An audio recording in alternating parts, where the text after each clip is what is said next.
오늘 제목 뜨죠? 제목 다시 한번 우리 읽어볼까요? 시작. 진리 없는 열심을 믿음이라 착각하지 마십시오. 아멘. 진리가 없는 열심을 믿음으로 착각하지 말라는 얘기를 오늘 제가 시작하면서 드리고 싶어요. 소위 교회에서는요, 종교 활동에 열심인 사람들을 믿음이 좋다고 얘기합니다.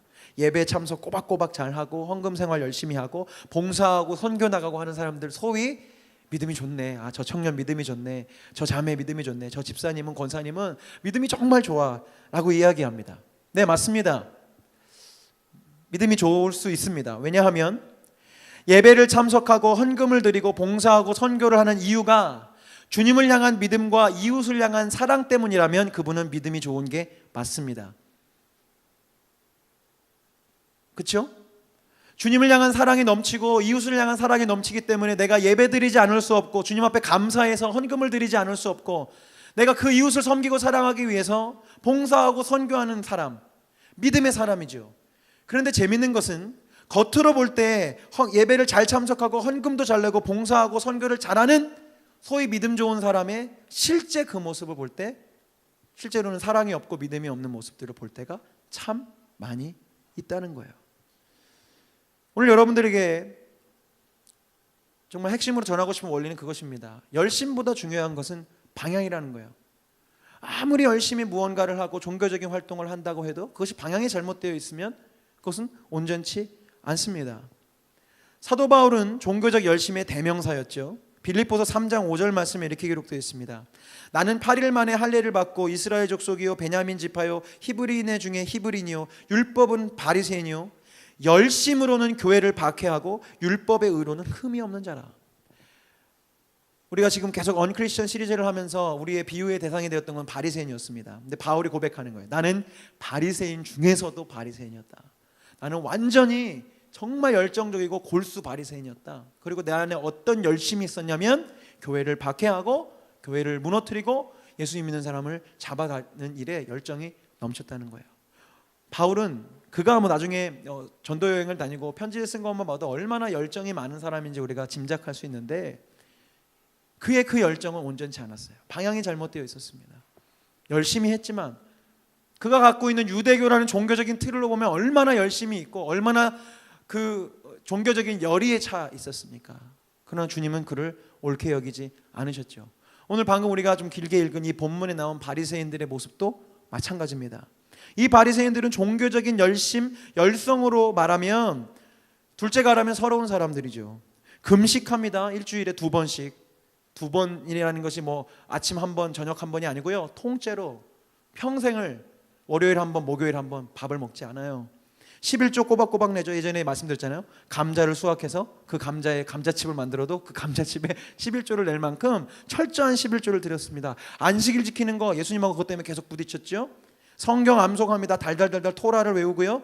예배 참석은 말할 것도 없습니다. 꼬박꼬박 각종 제사에 다 참여합니다. 심지어 이런 종교적인 활동뿐만 아니라 오늘 본문 여러분 읽으셨는데 그들은 예언자들의 무덤을 만들고 성경의 위인들 즉 의인들을 위한 기념비까지 세웠다 그래요. 누구 돈으로?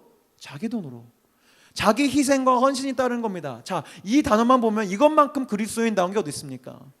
열심히 금식합니다. 11조 내고요. 예배 참석하고요.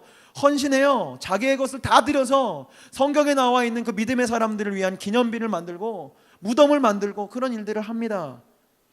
종교적인 열정이 대단하죠. 겉으로 보여지는 그들의 종교적인 열심은 정말 엄청난 것이었습니다. 그러나 예수님은 그런 그들의 열심을 칭찬하시지 않으시고요. 오히려 예수님이 하신 가장 심한 욕을 하셨어요. 오늘 자매님들이 그 부분을 읽어주셨는데 세게 읽으시더라고요. 뱀들아, 우리 성경에 독사의 새끼들아 했는데 원래 예전에 독사의 자식들아, 너희가 어떻게 지옥의 심판을 면하겠느냐. 예수님이 하신 저주의 말씀 중에 아마 가장 심한 저주의 말씀이 아닌가 싶어요. 이 말을 누구 살인하거나 돈을 빼앗거나 이런 사람에게 하신 게 아니라고요. 바리새인들, 그 당시에 하나님을 제일 잘 믿는다고 소문나 있는 그 사람들, 하나님을 위해서라면 자기가 배고픈 것도 헌신하고 그 모든 것들을 희생해 가면서 하나님을 사랑하겠다고 했던 그 사람들에게 뭐라고 얘기해요? 너희들이 지옥의 자식이라는 거예요. 사탄의 자식이라는 거예요. 그런데 여러분, 오늘 이 예수님의 이 매서운 외침을 나에게 하시는 말씀으로 들을 줄 알아야 오늘 변화가 일어납니다. 아멘. 우리가 맨날 크게 착각한다고 시리즈를 시작하면서 말씀드렸어요. 성경에 바리새인 이야기가 나오면 내가 아니라고 생각해. 제3자라고 생각해. 성경에 나오는 다른 사람의 이야기라고 생각해. 왜? 나는 그리스도인이고 나는 영접했고 나는 구원받은 사람이니까 바리새인은 내가 아니야. 아, 바리새인에게 이런 얘기를 하셨나 보구나. 천만의 말씀. 그 얘기는요, 바리새인들에게 하신 얘기가 아니고요, 나에게 하신 얘기예요. 그렇다면 왜 그렇게 열심이었는데도 예수님께 욕을 먹었을까? 목사님들은 절대로 욕하지 않습니다. 이런 여러분들의 모습들, 그죠? 교회에 헌신하고 목사님을 위해서 기념비를 세우면 아마 너무 뭐 기념비까지는 아니지만 얼마나 기쁘실까요? 그죠? 그리고 여러분들이 열심히 봉사하고 하는 거 절대로 욕하지 않을 겁니다. 근데 예수님은 욕을 하신다는 거예요. 그렇게 열심히 하는데도. 바리새인 중에서도 바리새인이었던 바울에게 하셨던 예수님의 음성에 우리가 좀 귀를 기울일 필요가 있는데, 사도행전 9장 말씀을 좀 보겠습니다. 아마 여러분들이 아시는 장면일 텐데 상상을 해보십시오. 사울이, 이건 바울입니다. 사울이 길을 가다가 다마스쿠스 가까이에 이르렀을 때 갑자기 하늘에서 환한 빛이 그를 둘러 비추었다. 그는 땅에 엎어졌다. 그리고 그는 사울아 사울아 내가 왜 나를 핍박하느냐 하는 음성을 들었다. 그래서 그가 주님 누구십니까 하고 물으니 나는 내가 핍박하는, 박해하는, 어렵게 하는, 슬프게 만드는 예수다 라고 말씀하신 거예요.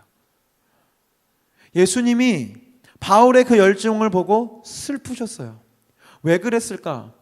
저는 이 본문을 여러분과 말씀을 나누기 위해서 다시 한번 묵상하는데 그런 생각이 들었습니다. 예전에는 그렇게 생각했어요. 예수님을 믿는 사람들을 바울이 괴롭히고 예수님을 믿는 사람들의 편에, 반대편에 바울이 서 있으니까 하나님이 그래서 바울 때문에 힘드시고 슬프시고 핍박을 받는다고 하셨구나라고 생각했는데, 오늘 묵상을 하는데 어떤 마음을 주셨냐면 단지 그 이유만이 아닌 것 같아요. 편을 나눠서가 아니에요. 바울은 예수님 반대편에 있었고 예수님은 우리 그리스도인들의 편에 있었는데, 이 사람이 그리스도 믿는 사람들, 예수님을 믿는 사람들을 박해해서 그래서 미워하고 힘들어하신 게 아니라고요. 우리 착각하면 안 됩니다. 우린 자꾸 예수님을 우리의 예수님으로 자꾸 만드는 경향들이 있어요. 아닙니다. 예수님은 바울이 회심하기 이전에도 바울을 사랑하셨습니다. 아멘. 그러니까 그 자리에 나타나시죠. 사랑하지 않으셨다면 바울이 계속 다른 바리새인들처럼 그렇게 하도록 놔두셨겠지. 하지만 아직 돌이키지 않았을 때도 예수님은 바울을 사랑하셨다고요. 지금 편을 나눴기 때문에 네가 나를 핍박한다고 얘기하신 게 아니라고요. 왜 핍박을 받으셨을까? 왜 바울의 무슨 모습 때문에 바울이 그렇게 열심히 열정을 가지고 있었음에도 불구하고 예수님의 마음이 슬프셨을까? 힘드셨을까? 이유는 이번 시리즈를 하면 꿰뚫는 진리 중에 하나죠. 바울에게 무엇이 없었어요? 사랑이 없어요. 사랑이. 지금 예수님이 바리새인 그리고 바울에게 얘기하시는 게 그 열심과 열정을 뭐라고 하시는 게 아니에요. 예수님은 다른 본문에서 제자들에게 말하십니다. 바리새인들이 하는 행동과 말들을 다 본받으라고, 그들이 이야기하는 거 다 지켜 행하라고.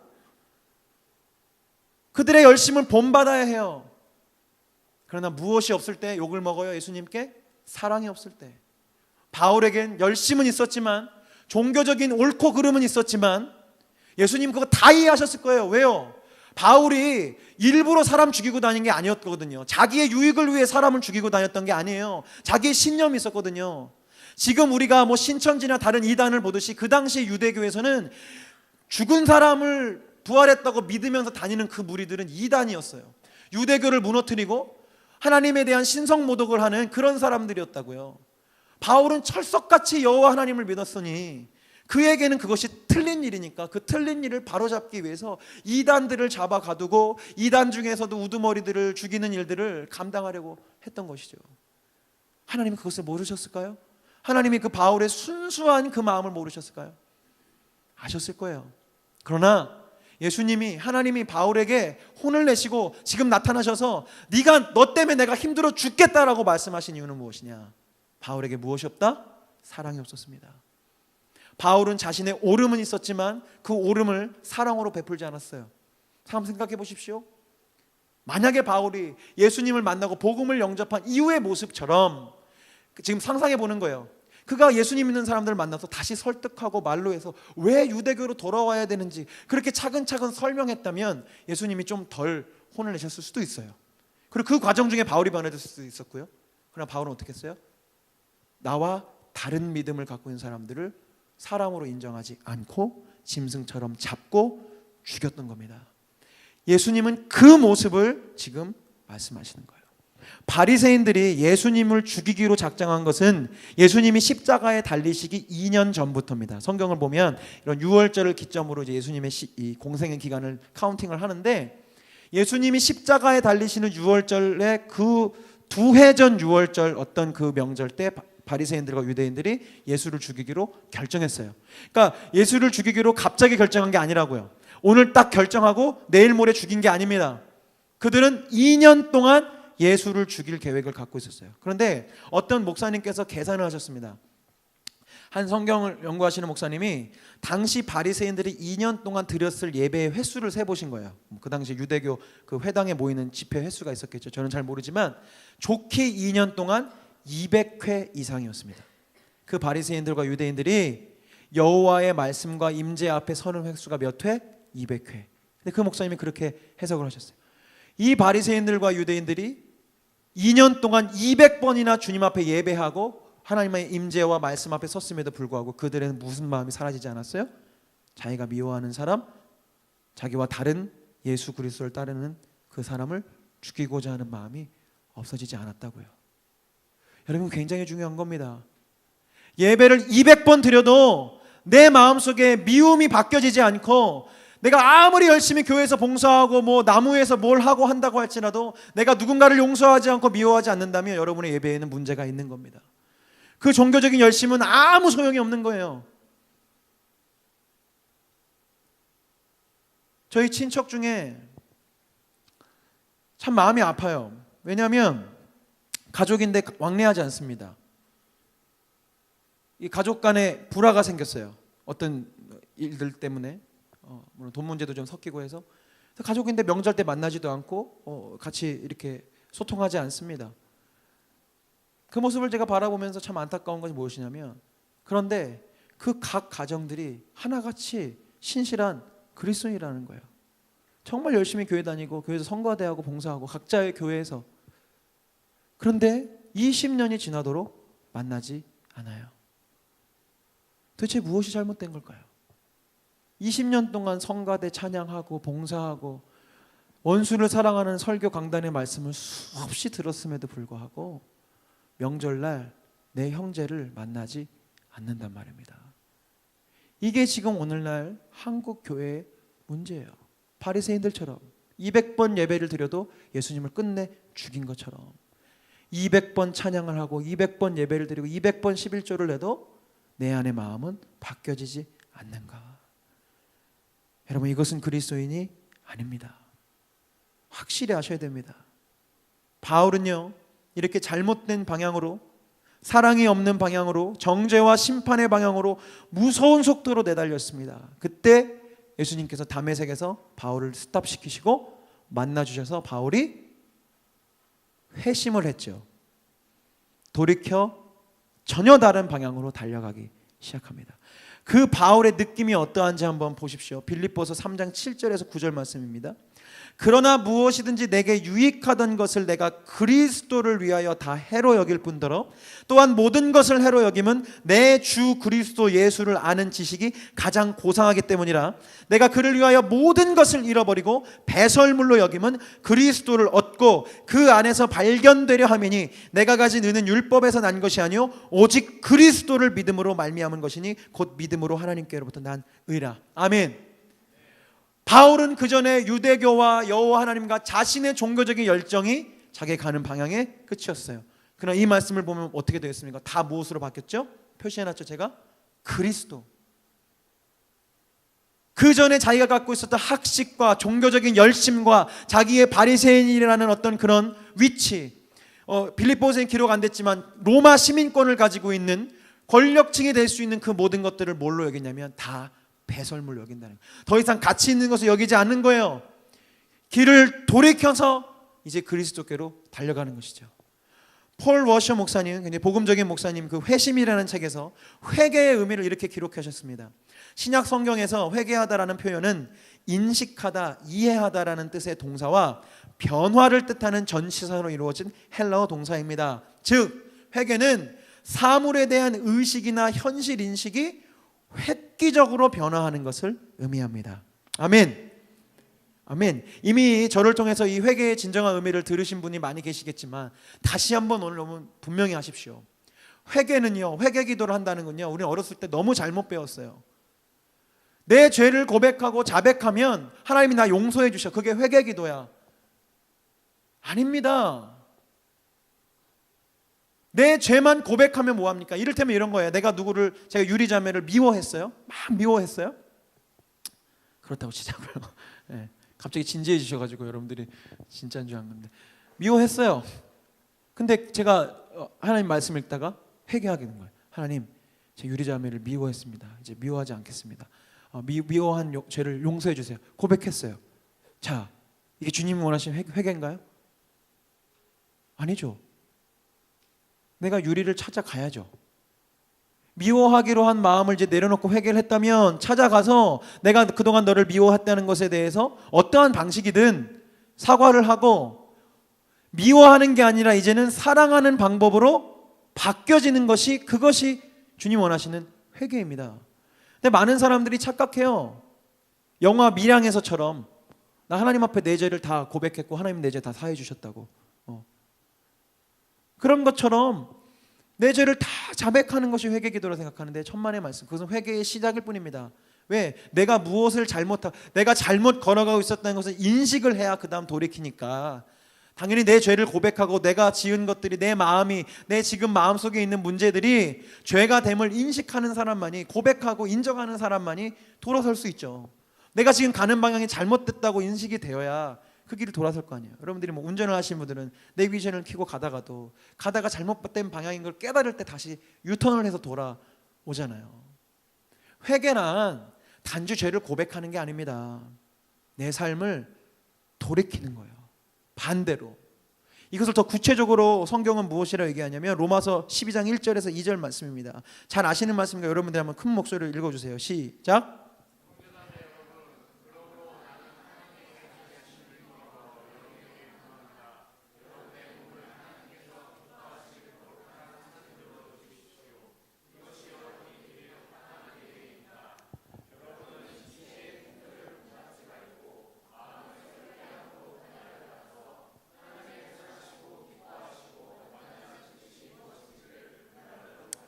아멘. 2절 계속 띄워주시고요. 여러분은 이 시대의 풍조를 본받지 말아라 되어 있습니다. 이 풍조라는 단어를 영어로 해석하면 트렌드, 텐던시 이렇게 됩니다. 즉 유행, 흐름, 경향성이라는 거예요. 흘러가는 흐름들이 있다는 겁니다. 이 세상에 흐름이 있다는 거예요.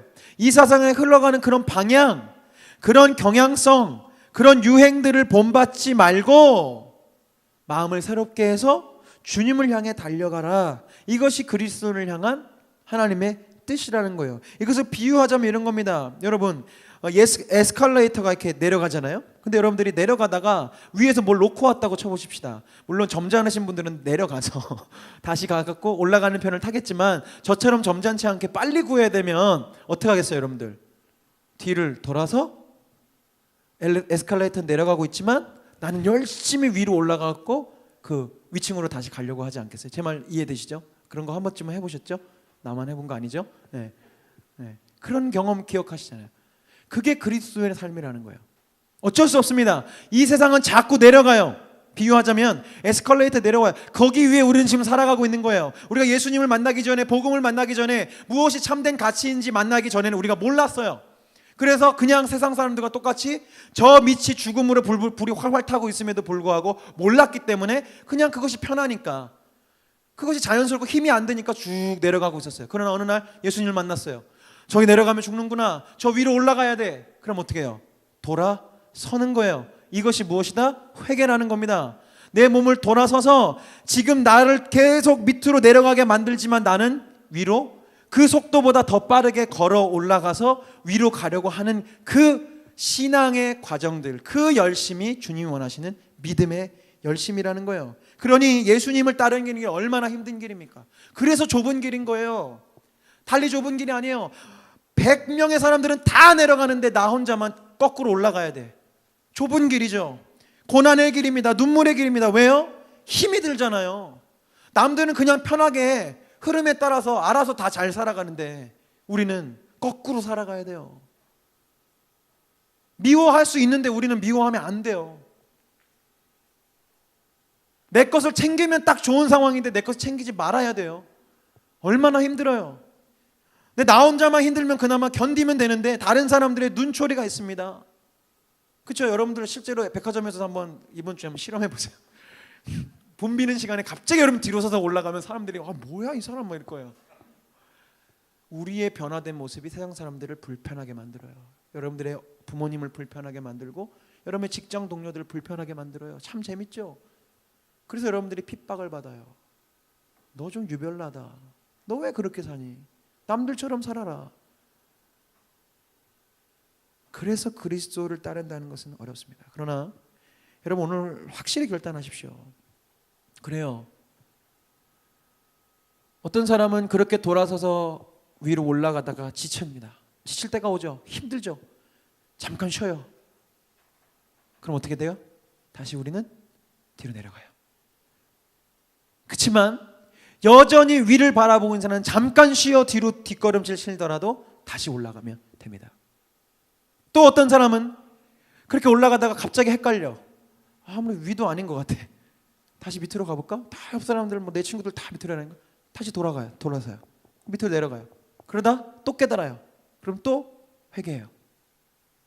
그래도 괜찮습니다. 아멘. 이게 은혜입니다, 여러분. 은혜가 다른 게 은혜가 아니에요. 오늘 찬양했죠. 당신의 그 보혈이 나를 정결케 하신다고, 나를 다시 리셋시켜 주신다고.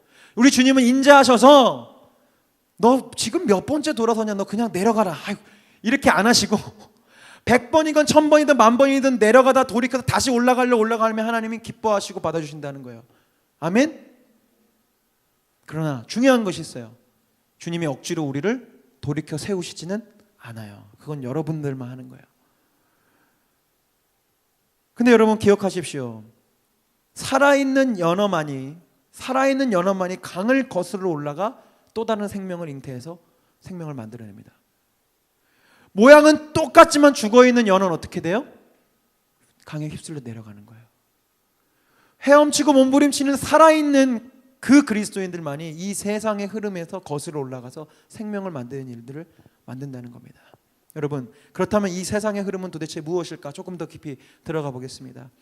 며칠 전에 저희 어렸을 때 친구들과 이렇게 대화를 나눴어요. 저희 친구가 많지 않은데 몇몇 친구가 남았더라고요. 그래서 만났는데 그 중에 같이 어렸을 때부터 막 교회에서 같이 찬양하고 막 그랬던 친구들이에요. 그리고 막 교회 같이 다니고 만나교회에서 막 고3 때까지 막 교회 여기저기 돌아다니는 그런 사찰 청소년들이었는데 그 중에 한 친구가 이제 제가 그랬거든요. 오늘 너희들과 나눈 대화 이번 주 우리 나비 메시지 할 때 내가 예화로 좀 쓸 테니까 허락해줘 그랬더니 친구가 그러면 나는 이름 밝혀주지 말고 탕자라고 해달라고, 자기를 탕자. 탕자 그 친구랑 이제 얘기를 하는 거예요. 그 친구가 이제 지금은 교회는 다니고 있는데 별로 이렇게 본인이 자기는 탕자래요. 삼위일체 하나님은 믿어지지만 도저히 왜 그래도 예수님이어야 해야 되는지에 대해서는, 왜 기독교여야 하는지에 대해서는 잘 모르겠다라고 얘기를 꺼내면서 이제 다른 친구들은 저를 보면서 목사가 둘이 있었거든요. 그래서 이렇게 얘기를 하는데 얘기를 하는 거예요. 결국 이 세상을 움직이는 모든 거, 심지어 종교, 믿음, 너희들이 이렇게 목사로 사역하고 있는 이런 기독교, 이런 신앙, 다 이런 것도 다 이기적인 인간의 본성 때문이 아니냐고 우리에게 물어보더라고요. 자기는 그렇게 생각이 든대요. 결국은 종교라는 것을 만들어서, 예수라는 것을 만들고 기독교라는 것을 만들어서 나의 마음의 평안을 만들고 나의 구원을 만들고 나의 천국을 만드는 거 아니냐. 이 땅에서는 정말 그지같이 살아가니까 그런 것들을 다 만들어 놓고 그렇게 믿어버리면 마음이 좀 편해지고 그래도 기대하는 게 생기니까 이 땅에서 좀 힘들고 어려운 거 참아낼 수 있으니까, 이해할 수 없는 일들이 이 세상에 너무 많은데 그런 것들을 이해할 수는 없으니까 하나님이 다 알아서 하실 거야 라는 어떤 그런 심리적인 자기 도피의 방식으로 만들어낸 것들이 기독교를 포함한 종교들이 아니냐고 우리들에게 물어보더라고요. 가만히 얘기를 듣다 보니까 그런 것 같아요.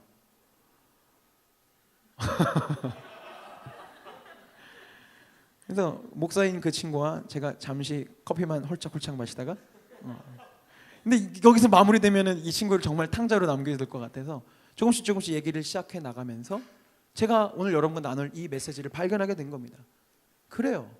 제가 왜 맞는 것 같다 그러냐면 이 땅에 많은 사람들이 자기도 모르게 나도 모르게 나도 인식하지 못한 채 그런 신앙생활을 하고 있을 수 있겠구나. 나를 위해서, 나의 마음의 평안을 위해서, 나의 만족을 위해서. 이 세상 너무 힘드니까 어떤 그런 심리적인 도피처로서 그러니까 이것을 제3자가 분석해서 그렇지 자기도 모르게 기도하면 뭔가 마음이 뜨겁고 은혜 받고 막 이렇게 되는 것들 있잖아요. 우리가 신앙생활을 하다 보면. 그리고 또 우리 교회에는 나눔들이 있고 또 사랑이 있는 곳이니까 좀 마음이 좀 그렇게 회복될 수 있잖아요. 그러니까 결국은 무언가 내 안에서 바뀌어지지 않으면 우리가 아무리 예수님을 믿는다 할지라도 그것은 이 친구가 말한 것처럼 가짜가 될 수 있겠다는 걸 제가 느껴지게 됐어요. 나를 위한 구원, 나를 위한 천국, 제가 시리즈를 진행하면서 늘 설명드렸습니다. 나를 위한 복과 은혜들, 우린 늘 그래서 그런 것들을 생각하죠. 돈, 건강, 영적인 체험, 지적인 충족, 감정적인 카타르시스, 교회 내에서 인간관계에서 오는 명예와 인정과 칭찬을 받을 그 기쁨들을 우리가 신앙생활에 열심을 다할 때 누려지는 내 안에 가치들로 우리가 여기게 돼요. 우리 모두가 조금씩은 다 그런 게 있어요.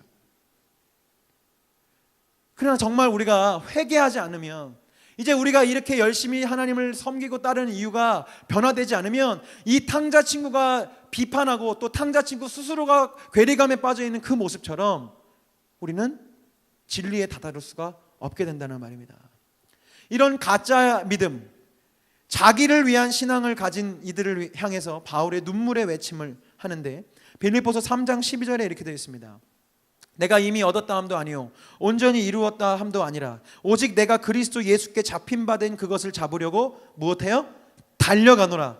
형제들아 나는 아직 내가 잡은 줄로 여기지 아니하고 오직 한 일 즉 뒤에 있는 것은 잊어버리고 앞에 있는 것을 잡으려고 표대를 향하여 그리스도 예수 안에서 하나님이 위에서 부르신 부르심의 상을 위하여 달려가노라. 히브리서 기자는 이렇게 되어 있습니다. 이러므로 우리에게 구름같이 허다한 증인들이 있으니 모든 무거운 것과 얽매이기 쉬운 죄를 벗어버리고 인내로서 우리 앞에 무엇이 있어요? 경주, 레이스, 달리기 경주가 있다는 거예요. 경주를 하며 믿음의 주요 또 온전하게 하시는 이인 예수를 무엇합니까? 바라보자. 아멘. 바울이 그리고 히브리서가 우리에게 요구하는 탕자 친구가 바라보고 있는 그 기독교가 아니라 진짜 기독교인의 모습은 무엇이냐면 나를 위한 신앙생활이 아니라 주님을 바라보고 주를 위해 달려가는 주님의 부르심의 상을 위해서 달려가는 그 신앙의 모습이 주님이 원하시는 진짜 신앙의 모습입니다. 아멘. 다시 말씀드릴게요. 우리가 이렇게 신앙생활 열심히 하고 방향을 전환해서 달려가는 목적은 무엇이냐? 오직 예수님이에요. 아멘. 그래서 예배를 시작하면서 말씀드렸잖아요. 나를 위한 예배, 나를 위한 어떤 그런 찬양 오늘 다 내려놓자. 우리 보통 집회에 오면 그런 기대들이 있어요. 오늘 은혜 받고 싶다, 오늘 위로 받고 싶다. 아니요, 여러분, 나를 위한 거 아닙니다. 이 자리에 내가 왔습니다.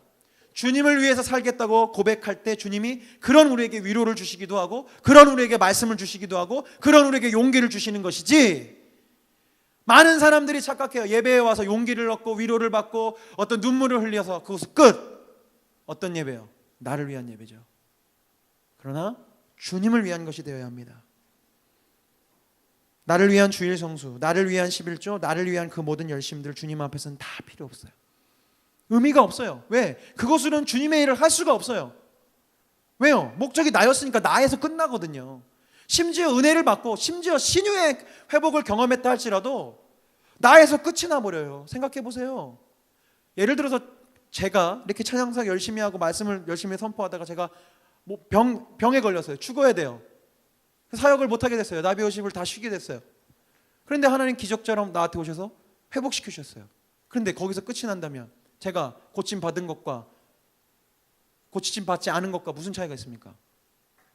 이해되시죠? 제가 고침을 받았으면 다시 이 자리에 나와서 기타를 메고 찬양을 하고 말씀을 선포해야 하나님이 나를 고쳐주신 그 이유가 분명해지는 거 아니겠어요? 여러분, 그런 겁니다. 하나님이 여러분에게 은혜를 주시고 하나님이 여러분에게 재능을 주시고 하나님이 여러분에게 건강을 주시고 하나님께서 여러분의 무엇을 회복시켜 주셨다면 이제 그것을 가지고 주님을 위해서 다시 살아가는 거예요. 나를 위한 신앙, 탕자 친구가 바라보는 그 기독교인들의 그런 모습들, 성경은 이런 것을 맛을 잃어버린 소금이라고 얘기합니다. 말씀을 준비하는데 이 찬양이 계속 생각났어요. 찬양은 되게 재밌게 조금 경쾌하게 되어 있고 그 찬양을 가지고 만들어진 뮤직비디오를 잠깐 보여드리고 말씀 마치려고 하는데 미국에 있는 한 한인 교회에서 만든 청소년들이 만든 영상이라 되게 재밌습니다. 귀엽기도 하고 애들이 막 하는데 그 귀여운 장면에 너무 현혹되지 마시고 가사를 잘 들어보십시오. 여러분의 신앙은 지금 여러분들은 정말 에스컬레이터를 돌아서서 온전한 방향으로 올라가고 있는지 좀 바라보셨으면 좋겠어요. 뜸뜸 빼dum뜸 빼dum뜸 빼dum뜸 빼dum뜸 빼dum뜸 빼dum뜸 빼dum뜸 때레dum뜸 빼dum뜸 빼dum뜸 빼dum뜸 빼dum뜸 빼dum뜸 빼dum뜸 빼dum뜸 드라마 끝까지 보다 지각님을 스포츠 주는 게 보러 일찍귀가 다음 주는 바캉스를 떠나오니 오주요 해변으로 임하소서. 장로님의 기도 때는 낮잠 보충, 목사님의 설교 때는 설교 비판. 하지만 죽도는 말아야지. 밤에 끝나자마자 서둘러 퇴자. 내가 믿기 편한 방식으로 자기를 위한 예수님을 만들어내고 마음에 드는 말씀 골라 자기에게 이롭도록 해석하지. 내가 믿기 편한 방식으로 나를 위한 예수님을 만들어내니 십자가에 못 박히신 예수님은 없네. 세상의 소금이 되어 썩지 않아야 하건대 이처럼 맛을 잃은 소금이 되었으니 성가대가 노래하면 실력평가 안 가져오는 금 찾아 뒤적뒤적 밥 먹을 땐 누가 볼까 눈만 껌뻑 술 마시고 담배 필 땐 무심는 자 목사님이 몰라준다 투덜투덜 보기 싫은 사람 있어 교회 바꿔 그래도 헌금은 꼬박꼬박 왜냐 봉사하면 그 대가로 복 받을 테니 내가 믿기 편한 방식으로 자기를 위한 예수님을 만들어내고 마음에 드는 말씀 골라 자기에게 이롭도록 해석하지. 내가 믿기 편한 방식으로 나를 위한 예수님을 만들어내니 십자가에 못 박히신 예수님은 없네. 세상의 소금이 되어 썩지 않아야 하건대 이처럼 맛을 잃은 소금이 되었으니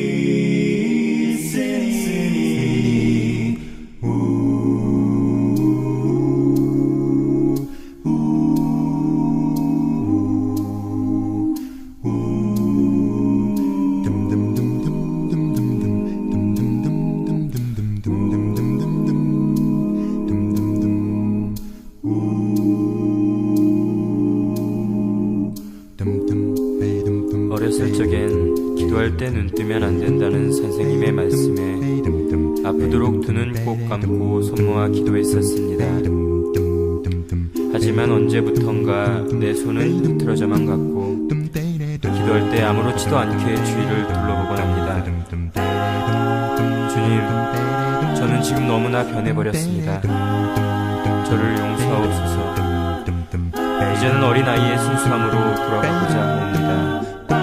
주여 맛을 잃은 소금처럼 버림받아 던지울게 두렵 두렵사오니 이제라도 주님 앞에 모든 것을 회개하고 자복합니다. 주여 지난 날의 생활들을 눈물로써 회개하고 자백하오니 어지러운 세상 속에 소금 되게 하소서. 주여 맛을 잃은 소금처럼 버림받아 던지울게 두렵사오니 이제라도 주님 앞에 모든 것을 회개하고 자복합니다. 주여 지난 날의 생활들을 눈물로써 회개하고 자백합니다. 잘 보셨죠? 재밌게 만들었지만 참 이번 시리즈를 정리하는 메시지들이 잘 담겨 있는 것 같습니다. 우리 주님께서는 분명히 모양뿐인 맛 잃은 소금은 밖에 버리운다 하셨습니다.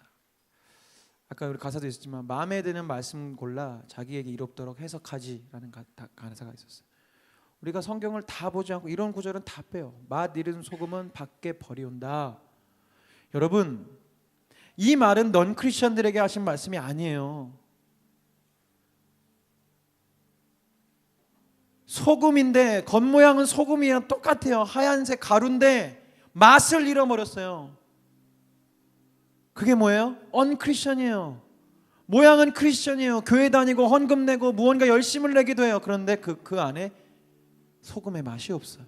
그리스도의 생명이 없어요. 예수님의 모습이 없어요. 사랑하고 섬기고 다른 사람을 위해서 살겠다는 그 마음이 없어요. 그럼 어떤 소금이에요? 맛 잃은 소금이에요. 성경은 맛 잃은 소금을 안타까이 여기신 게 아니라 밖에 던져 버려버리신다 그랬어요. 사랑하는 여러분, 교회 다닌다고 종교활동 열심히 한다고 다 천국 가는 게 아닙니다. 이 땅에, 이 한국 땅에 너무나 천박한 복음이 교회마다 예배마다 쌓여 있어요. 자신의 삶을 전혀 돌이키지 않고요, 그저 신앙 고백 한마디면 다 천국 가는 것으로 무슨 공장에서 KS 마크 찍어내듯이 그렇게 교인으로 낙인 찍어놓고 여러분들은 다 천국 갑니다. 집사님, 권사님 명함 다 주고. 여러분, 구원받은 증거는 뭔지 아세요? 여러분, 내가 몇 월 며칠에 예수님 믿겠다고 고백하고 회개기도 했더니 그게 증거가 아니에요. 지금 여러분의 마음이 증거예요. 난 정말 예수님을 위해서 살고 싶은가 아닌가? 아니면 정말 솔직히 아니면 여러분 지금 예수님 만난 게 아니에요. 그냥 교회 다닌 거지. 그렇게 못 살지만 그래도 내 마음속에 예수님을 살고 싶고 말씀대로 살고 싶고 그래도 남을 위해서 좀 살아보고 싶은 마음이 여러분 안에 있어요? 그러면 여러분의 모습이 아직 그런 모습이 없다 할지 여러분 구원받은 거 맞아요. 왜요? 예수님이 여러분한테 지금 일하고 계시니까, 또 여러분들의 마음으로 회개했기 때문에 그 마음이 있는 거예요. 그러나 정말 정직히 고백했어요. 나는 세상 사람들처럼 똑같이 살고 싶다. 나 교회 다니면서 교회 친구들 만나면서도 이렇게 살다가 천국 가고 싶지만 예수님 말씀대로 내 거 나누면서 희생하면서 좁은 길 가면서 부자 되기를 거절하면서 내 것이 있으면 내 필요만큼 쓰고 나머지는 나누어주는 그런 삶 살고 싶지 않다 라고 생각된다면 제 복음이 잘못된 게 아니고요, 여러분들이 지금 복음을 잘못 알고 있는 거예요. 성경에 나오는 어떤 그리스도인들이 그런 삶을 삽니까? 다 하나같이 자기의 것을 내려놓고 주님을 위해서 그렇게 살아갔습니다. 여러분, 이 천박한 복음 때문에 이 땅의 교회들이 무너지고 있고요, 교회가 무너지니까 이 땅에 사람 사랑하는 마음들이 다 무너지고 있어요. 여러분, 나와 다른 종교를 가진 사람을 왜 미워해야 합니까? 왜요? 왜 미워해요? 제가 그들의 신앙을 받아들이자는 얘기 아니잖아요. 그들도 사람이고 우리가 예수님을 몰랐을 때처럼 동일하게 모르고 있을 뿐인데 왜 우리는 그들을 미워하고 상종조차 하지 않으려고 합니까? 낮은 자리에서 사랑을 실천하려는 프란치스코 교황이 한국에 왔어요. 그의 신앙의 옳고 그름은 구원의 옳고 그걸 따지자는 게 아니잖아요. 그가 그렇게 권력을 누릴 수 있는 자리에서 그 모든 것을 내려놓고 낮은 사람을 대변하고 다니는 한 인간의 모습을 바라볼 수 있어야 되는데, 우리 한국의 기독교는 어떻게 된 모양인지 그 교황을 사탄의 우두머리로 만들어야만 우리의 신앙이 지켜지는 것처럼 얘기해요. 남이 뭘 믿건 무슨 상관이 있습니까? 내가 예수님 잘 믿고 사랑하는 게 중요하지. 왜 이 땅의 교회와 교인들은 아픔과 고통에 신음하는 이들과 함께 울어주지 못하는 겁니까? 어려운 사람 돕고 나눔을 실천하는 것은 사회주의자들이나 인본주의자들의 행동이기 때문에 진짜 그리스도인들은 그저 철석같이 예수 잘 믿고 헌금 잘 내고 예배만 꼬박꼬박 참석하면 된다고 가는 그 가르침을 왜 우리는 아무런 비판 의식 없이 그냥 다 고지고대로 듣고 있냐고요. 재산 나누자고 분배하자는 게 사회주의입니까? 그 예수님 말씀인데, 초대교회는 자기의 소유를 다 팔아서 서로 나누었는데요, 우린 지금 속고 있어요. 여러분, 정신 바짝 차리지 않으면 우린 맛 잃은 소금 됩니다. 나는 예수 잘 믿고 있는 줄 알지만 나는 그냥 밑으로 곤두박질 치는 에스컬레이터에 그대로 타 있는 것과 다름이 없어요. 여러분, 회개하십시오. 방향을 획기적으로 전환하십시오. 나를 위한 것은 그 어떤 모양이라도 주님 원하시는 것이 아닙니다. 살아도 주를 위하여 죽어도 주를 위하여 살겠다는 바울의 그 외침이 우리 그리스도인의 외침이어야 합니다. 아멘. 바로 오늘 이 저녁에 돌아서세요. 다른 날 없어요. 오늘 이 시간 돌아서세요. 지금 정신 못 차리고 에스컬레이터 내려가는 방향 바라보고 계십니까? 혹은 뒤돌아서긴 했는데 노력하지 않고 그냥 뒤로 그냥 내려가고 계십니까? 오늘 방향을 전환하세요. 그리고 여러분들 발목과 다리에 힘을 줘서 위로 올라가셔야 합니다. 내가 나를 위한 삶을 돌이켜서요, 이제 주를 위하여 이웃을 위하여 삶을 살겠다고 뛰어가고 달려가는 거예요. 아멘. 그게 그리스도인의 모습이에요. 다른 거 없어요. 여러분, 사랑하려고 몸부림치는 거예요. 데살로니가 전서에는 데살로니가 성도들을 향해서 바울이 이렇게 외칩니다. 내가 너희들에게 원하는 기도 제목이 하나 있어. 그것은 너희에게 믿음의 행위가 보여지는 것과 사랑의 수고와 인내 가운데 품어내는 소망을 보고 싶어. 그런데 이 사랑의 수고해라, 이 수고라는 단어 헬라어는요, 두들겨 맞았을 때 지쳐있는 상태가 수고입니다. 즉 뭐예요? 사랑에는 두들겨 맞는 아픔과 두들겨 맞았을 때처럼 진이 빠지는 어려움이 있다는 겁니다. 사랑 쉽지 않아요, 여러분. 내가 사랑할 수 있는 사람조차 사랑하는 게 힘들어요. 그러니 가정들이 다 갈라져요. 그렇게 좋아서 결혼했으면서, 그렇게 내 자식 하면서 자식을 힘들게 하잖아요. 사랑은 수고 같다는 거예요. 사랑은 여러분, 이 세상 흐름에 휩쓸려 가다가는 우리 결국 다 죽습니다. 독사의 자식들아, 너희가 어떻게 지옥의 판결을 피하겠느냐라는 주님의 외침은 저들을 향한 것이 아니라 바로 우리를 향한 것입니다. 주님을 위해 사십시다. 아멘. 이건 그냥 예쁜 말이 아니에요. 나를 위해 살지 않겠다는 거예요. 나의 꿈, 나의 계획, 나의 인생을 위해 사는 것이 아니라 주님을 위해 살겠다는 거예요. 시간에 결단하며 찬양하십시다. 주님을 사랑합니다. 주님을 경배합니다. 그것은 무엇이냐? 내 삶을 다해 주만 바라보며 주를 위해 섬기며 사는 것이다. 우리 찬양 깊이 고백하시면서 여러분의 삶을 돌이키시길 바랍니다.